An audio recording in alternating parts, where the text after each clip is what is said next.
Welcome back, deep divers. We're about to embark on a really fascinating linguistic journey today.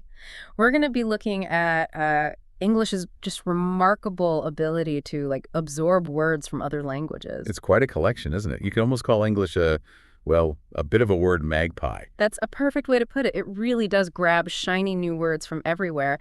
And it gets you thinking, how did words like karaoke, which we all know is from Japanese, or even emoji, also Japanese, or like the German schadenfreude, that feeling of taking pleasure in someone else's misfortune.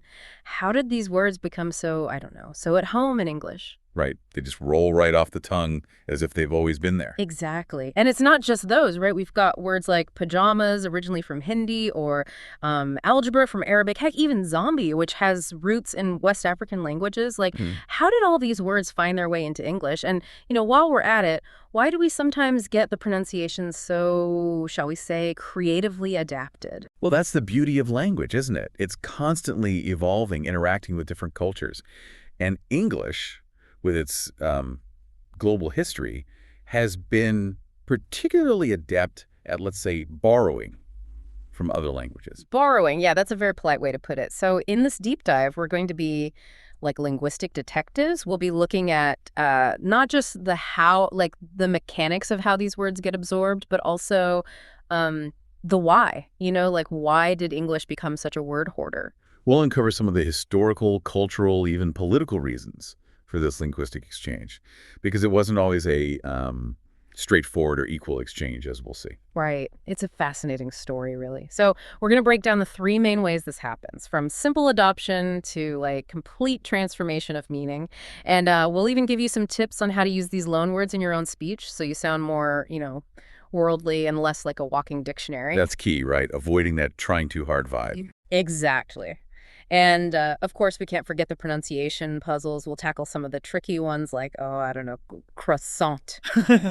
How do you even say that properly? But we'll get to that. But first, let's start with the basics. How does this whole word adoption process even work? Okay, so first up, we have what we're calling the polite borrow. What's the deal with this category? The polite borrow is essentially when English takes a word from another language and, well, keeps it pretty much intact, both in meaning and pronunciation. It's like a direct import with minimal fuss. Like it's almost as if English is saying, hey, that's a really cool word. We need that in our vocabulary. Precisely. And, oftentimes these borrowed words fill a gap that English just didn't have a word for before. Can you give us some examples of these polite borrowers? Sure. Take sushi, for example. It comes straight from Japanese. And when we say sushi in English, we mean the same thing as in Japanese. And the pronunciation is pretty close, too. Yeah, sushi is sushi, no matter where you go. Exactly. Another good example is café from French. It still refers to a coffee shop, and the pronunciation is very recognizable as French. So it's like English is recognizing the cultural value of these terms and saying, we'll take it just as it is. Absolutely. These polite borrows often reflect periods of close cultural exchange between English speakers and other cultures. Fascinating. Now let's move on to our second category, the creative remix. What happens when English decides to get a little more artistic with its borrowing? Ah, yes, the creative remix. This is where English borrows a word but then tweaks it a bit, either changing the meaning, the pronunciation, or both. It's like taking a foreign ingredient and adding your own special twist to the recipe. So it's not just a direct copy-paste anymore. English is putting its own spin on things. Exactly. A great example is kindergarten. It comes from German, where kinder means children and garten means garden. So literally it means children's garden. Makes sense. But in English, we don't really think about the garden part anymore, do we? Not really. The meaning has shifted to specifically refer to preschool, a stage of education. The garden aspect has kind of faded away. So the meaning has been refined or narrowed down. What about pronunciation changes? Any examples of those creative remixes? Oh, definitely. A classic example is raccoon. It comes from the Algonquian word arakun, but as you can hear, the English pronunciation has evolved quite a bit. Yeah, arakun to raccoon. That's quite a transformation. Right. It shows how sounds can shift and adapt as words travel across languages. And sometimes it's just easier for English speakers to pronounce the word in a slightly different way. Okay, so we've got polite borrowing and creative remixing. Now, for the most dramatic category, the total makeover. What happens when a word undergoes this extreme linguistic makeover? This is where things get really interesting. The total makeover is when English takes a word and completely transforms its meaning into something entirely new, sometimes bearing little resemblance to the original. Wow, so the original meaning can get totally lost in translation. Pretty much. A prime example is algebra. It comes from the Arabic al-jab, which originally meant the joining or bone setting in a medical context. But today, algebra, in English, refers to a branch of mathematics using letters and symbols.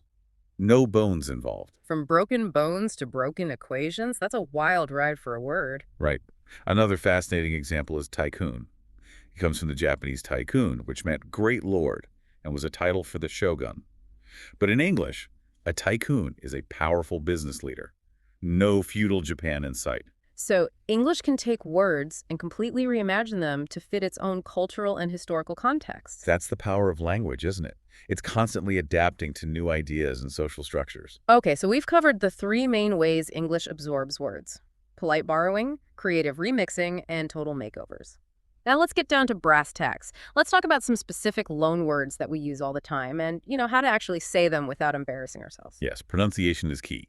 So let's start with French, a language that has generously donated many words to English. Ooh, French. Fancy. What are some common French words that we've borrowed? Well, the classic one is faux pas. It literally means false step in French. And in English, it refers to a social blunder or mistake. The common pronunciation is faux pas. Faux pas. Got it. What else? Another one is déjà vu. It literally means already seen and describes that feeling of having experienced a situation before. But pronounce it déjà vu. Déjà vu. I think we've all felt that at some point. All right, what about German? Any interesting German words that we've adopted? German has given us some great words. Take Wanderlust, for example. It combines wander, to wander, and lust, desire, to perfectly capture that intense desire to travel. We pronounce it Vhnderlust. Vhnderlust. Sounds almost as exciting as the feeling itself. It does, doesn't it? Another great one is Schadenfreude, that feeling of pleasure at someone else's misfortune. It's pronounced Schadenfreude. Schadenfreude. A bit of a mouthful, but a very specific emotion. Okay, what about Japanese? It seems like we've borrowed a lot of words from Japanese, especially in recent years. You're absolutely right. Japanese has had a huge influence, especially with technology and pop culture. A common example is tsunami, the giant wave. In Japanese, it's pronounced with a subtle T at the beginning, but in English, we usually drop it and say tsunami. Tsunaki.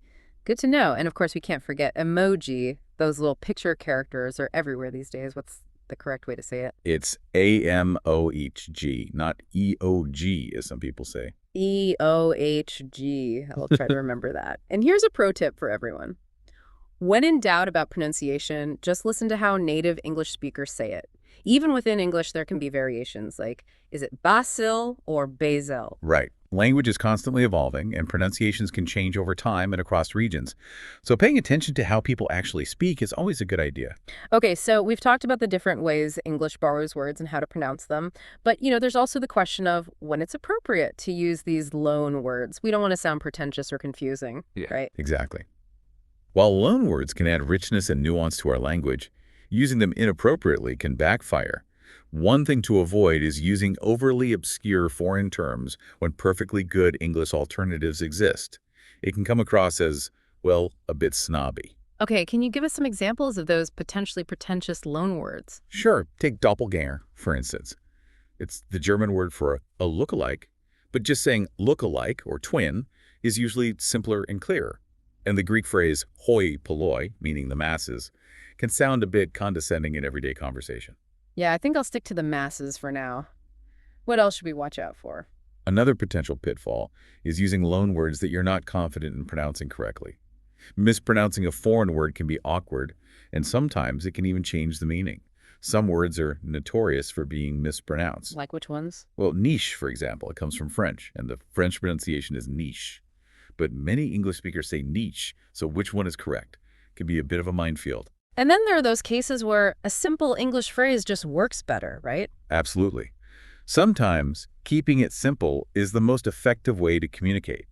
Like instead of saying cul-de-sac, just say dead end. Everyone understands what a dead end is. And while bon appétit is a lovely phrase, sometimes a simple enjoy your meal is just as welcoming. Exactly. No need to overcomplicate things. So how do we actually integrate these loanwords into our speech in a way that sounds natural and not forced? Yeah, that's the million-dollar question. How do we sound like we know what we're doing? The key is context and audience awareness.